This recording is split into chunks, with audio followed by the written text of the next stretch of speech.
Hello, and welcome back to Zarnista Studios. Before I begin, I want to say thank you to everyone who helped me with this project. First, John Kelly from Back in Time Toys, Rob Brown from Outer Rim Creations, and Dave at Toy Polloi, who reminded me, you can do it, you just have to start. And I also want to say a very special thank you to everyone who encouraged me during this project on the Smugglers Den Facebook group. Thank you, everyone. Earlier in 2020, I did a repaint of Hoth Leia, and I was thrilled with the result. But what I really wanted was a Bespin Escape Leia. So spending some time and doing a little research, I was able to get some great images to help me figure out what exactly her costume entailed.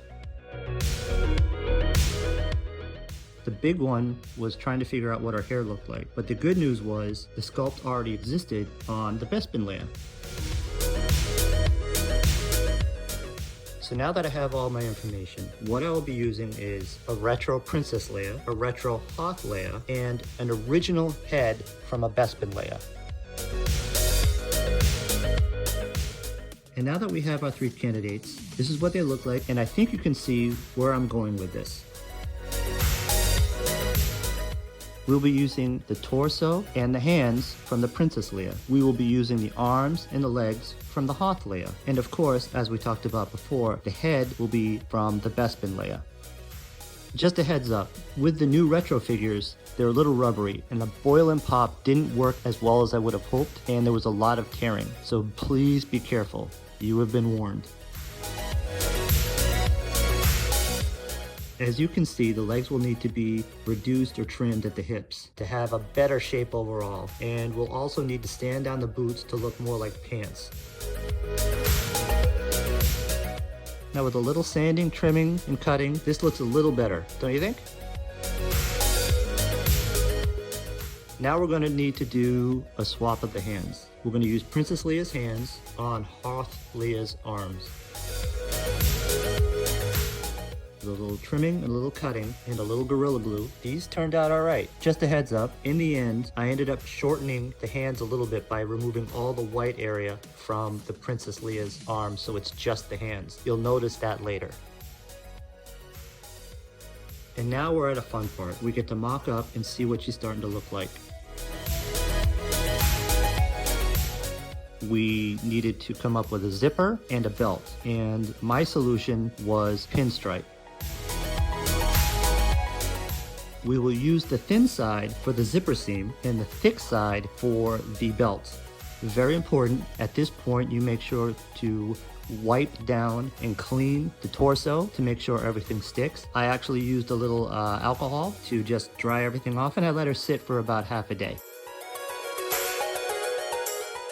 And here is the pinstripe applied. Not bad, right? Now for the part where I actually had to sculpt for the first time. I want to thank Rob, who suggested Knead-A-Tight, which was perfect for someone who's sculpting for the first time. It's very forgiving, and I think the results worked out very well. And now for my favorite part. This is where it all finally starts coming together. Now I'm using the exact same paints I used for my custom Hoth Leia, the Tamiya Fine Primer Gray and the Krylon White. We're going to completely wash and dry Leia thoroughly so the paint will stick nicely. Now let's give her a coat of the Primer Gray and see what she looks like. Not bad.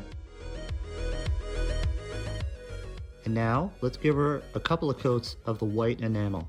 Just a heads up on the white enamel, you're going to want to let her dry for approximately a week to really let it cure. And here she is in all her glory, and I am so thrilled. She really looks fantastic. Of course, she would not be complete without a proper Imperial blaster. I was able to get one from my friend Chris over at StanSolo on his Etsy page, and it really helps complete that Kenner look. And here she is, properly paired with the Hoth Leia. What a perfect set. But here is where she's going to be displayed. Escaping Bespin, of course. Not bad for my first custom.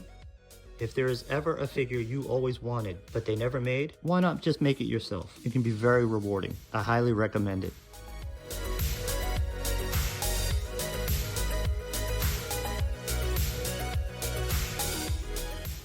Oh, and one more thing. You may be asking, well, what about the arm pegs? My friend John from Back in Time Toys is helping me by casting a copy, and that'll all be taken care of. So stay tuned for episode 2.